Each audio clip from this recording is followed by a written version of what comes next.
Why do Muslims believe in life after death? How can you prove logically about the hereafter, about life after death? And many a time there are non-Muslims who pose this question to me. Brother Zakir, you're a medical doctor. You have given a lecture on Quran modern science. You are so scientific. But how do you believe in this blind belief, life after death? Science hasn't proved it. So they pose the question that if Islam is a logical religion, how do you justify life after death? I tell them that life after death is not just a blind belief, it's a logical belief.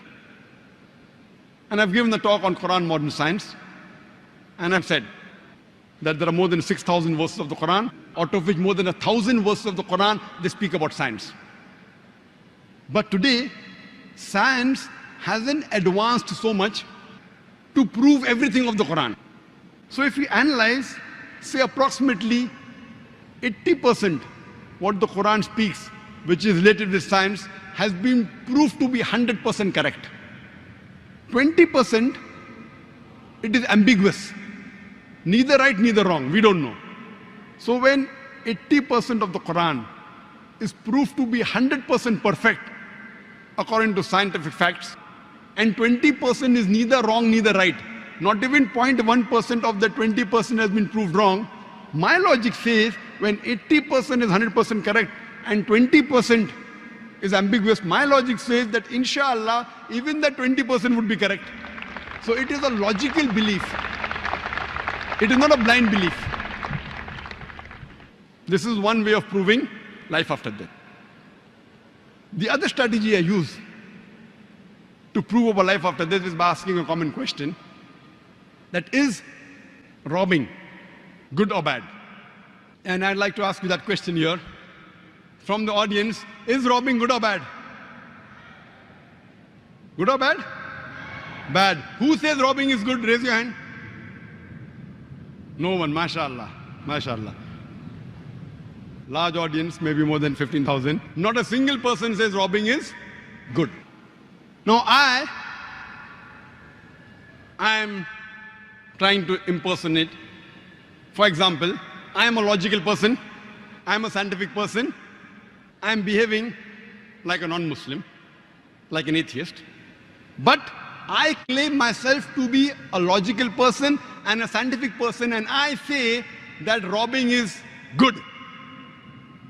Believe me, I am a logical person, I am a scientific person. I say robbing is good, and I like robbing. And I'm giving you a chance, this large audience of more than 15,000 people, I'm giving you a chance to prove to me robbing is bad, and I will stop robbing. I've told you, I'm a logical person, I'm a scientific person. Give me one logical reason why robbing is bad for me, and I will stop robbing. I will tell you why it is good for me. When I rob a person, I can go and eat biryani, I can go to a 5-star hotel, easy money. Now you tell me why robbing is bad. Don't give me 10, 20 reasons. Give me only one logical, scientific reason why robbing is bad, and I will stop robbing. Can anyone give me? Yes, brother.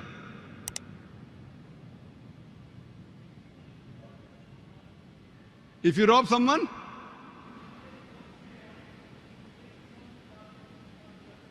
can you speak a bit louder? MashaAllah.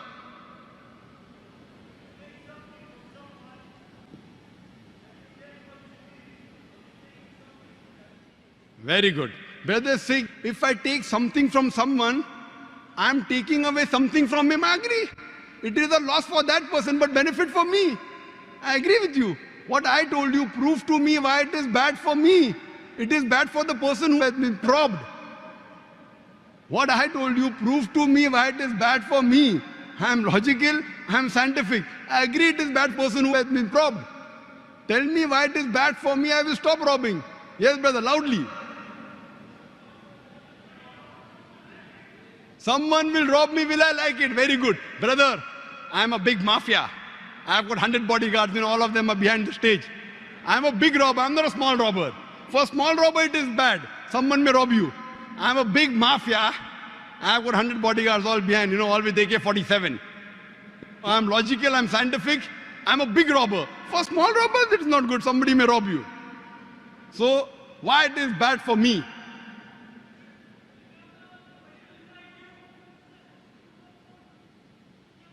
Yes, brother. Hello, my name is Nadeem. Why is robbing bad for me? Because you will be bad for other people. I'll be bad for other people. I agree with you. My son, why it is bad for me? I agree. Because your name is going to be bad. My name is very good. Why it is going to be bad? I'm telling you, if my name gets bad, I have no problem. As long as I'm benefiting. When I rob someone, maybe 100,000 dirham, if I rob, I can go to a 5-star hotel, I can see a movie, I can enjoy, I can eat biryani. Easy money. Other people are slogging out. Me, I get easy money. Robbing is very easy. Anyone?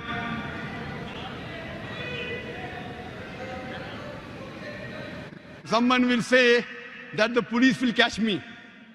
The police cannot catch me because the police is on my payroll. I have the ministers in my pocket. I have the police in my pocket. I'm a big robber. I'm a mafia. In most of the countries, the police and the ministers can be in your pocket. They're on my payroll. So therefore, whatever answer you give, in no way, and I've done this exercise in audiences larger than this, 50,000 people, 100,000 people, no one so far has been able to tell me one logical reason. I am a non-Muslim. I'm a non-Muslim. Very logical, very scientific. No one can prove to me why robbing is bad. You want to kill me? I have got guards. Before you kill me, my guards will kill you. Yes, brother. What I think why it would be bad for you is because when you start robbing, you'll be collecting a lot of wealth. Very good. That wealth, you'll be worried about to keeping it safe. And that will take your sleep away, it'll take the safety away from your family, and it won't give you peace of mind. And when you lose your peace of mind, you lose everything.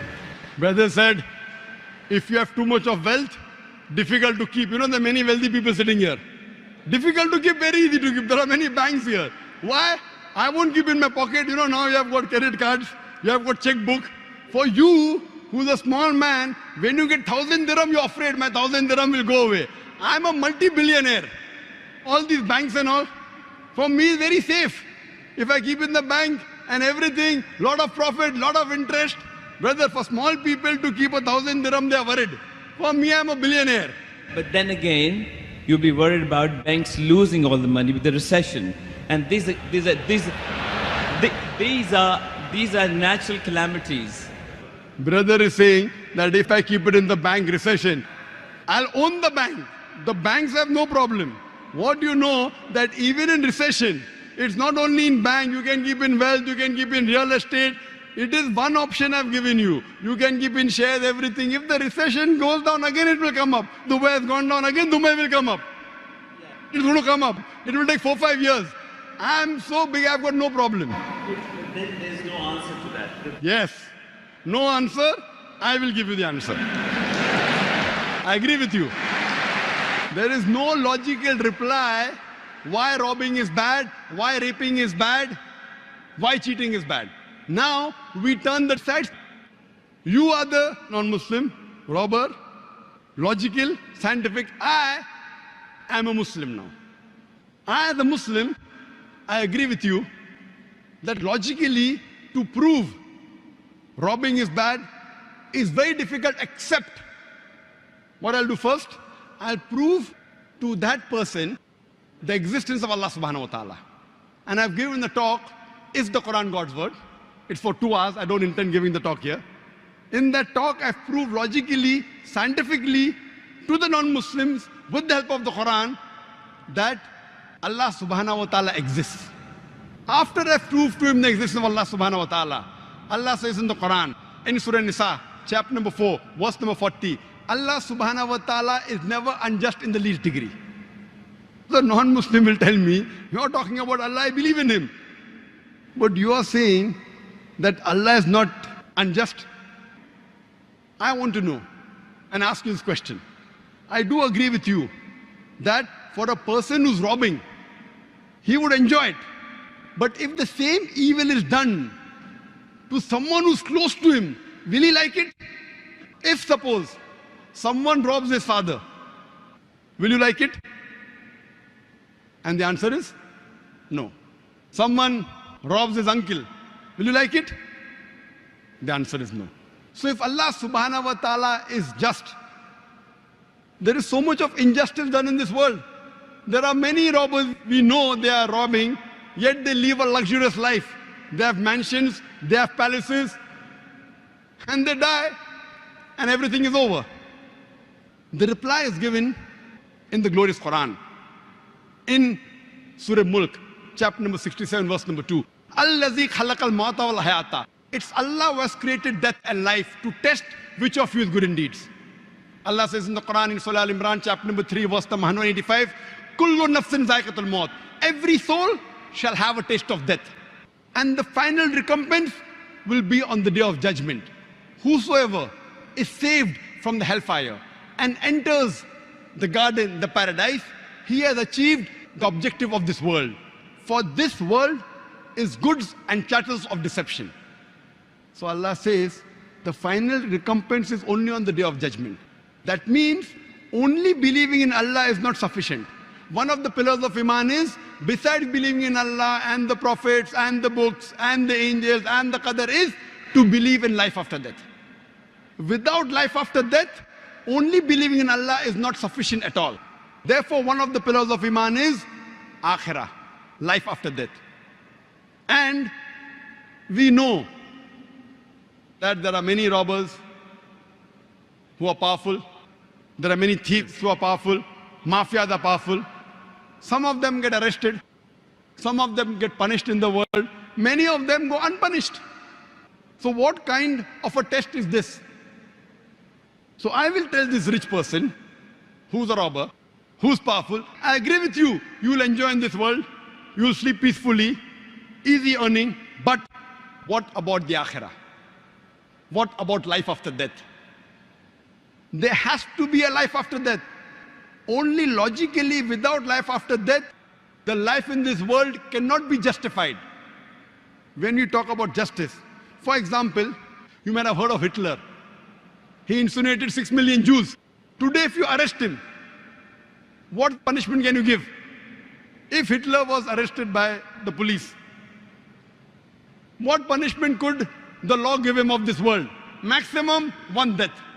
What about the balance? 5,999,999 people he killed. You can only justify 1 death. But in the Akhirah, Allah says in the Quran, in Surah Nisa, chapter number 4, verse 56, that as to those who reject our signs, we shall cast them in the hellfire. And as often as their skins are roasted, we shall give them fresh skin so that they shall feel the pain. So if Allah subhanahu wa ta'ala wants to incinerate, burn Hitler 6 million times, he can do it. If Allah wants to burn him 12 million times, he can do it in the Akhirah. In this world, whatever your police catches, you can maximum compensate for 1 death. That's the reason, logically, and to justify that robbing is bad, raping is bad, bribing is bad. There has to be something like Akhirah. There has to be life after death. Without life after death, only believing in God is not sufficient. Only believing in Allah will not justify why robbing is bad, why raping is bad, why bribing is bad, except with the concept of Akhirah, as Allah says in Surah Al-Imran, chapter 3, verse number 185, Kullu nafsin zaiqatul maut. Every soul shall have a taste of death. The final recompense is in the day of judgment. إن أعجبك الفيديو لا تنسى الإعجاب والاشتراك في القناة.